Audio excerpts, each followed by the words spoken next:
The best part of living in Osaka is that I can live in a lively city, thousands of opportunities, close to a lot of touristic other cities, and is still having a good cost living.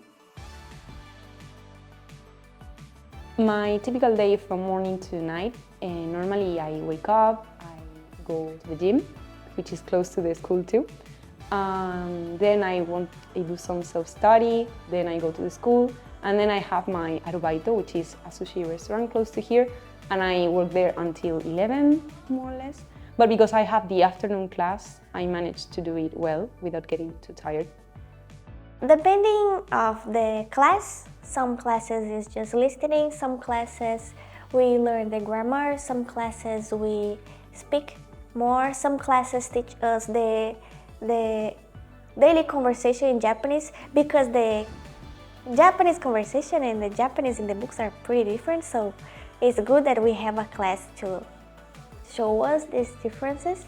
So the main nice thing I enjoy about the classes is the fact that they're so varied. Some days we have listening classes, some days we have speaking classes, and some days it's writing. So it's a nice variation every day you come to school. I try to self-study every day at least 1 to 2 hours. And then there's a lot of experience I get from work where we have to use a lot of the kanji and then sometimes speaking keigo to customers. My experience in Daiwa so far has been good. I do enjoy having a lot of free time to do the arubaito, the part-time jobs in Japan. Also, I do a lot of self-study too, which I think is really important to learn the language properly, not only in the school but also in your free time.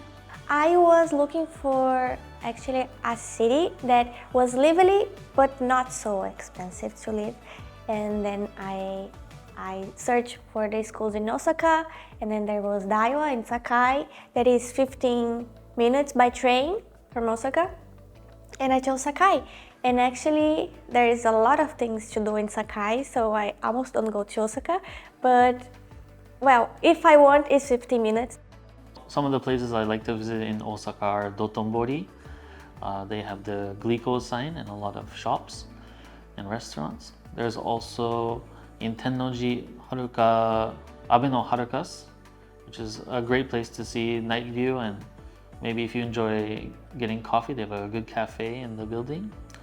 And also Tsutenkaku in Shin Inomiya, more specifically in Shinsekai. They kind of give a retro vibe to what Osaka was before.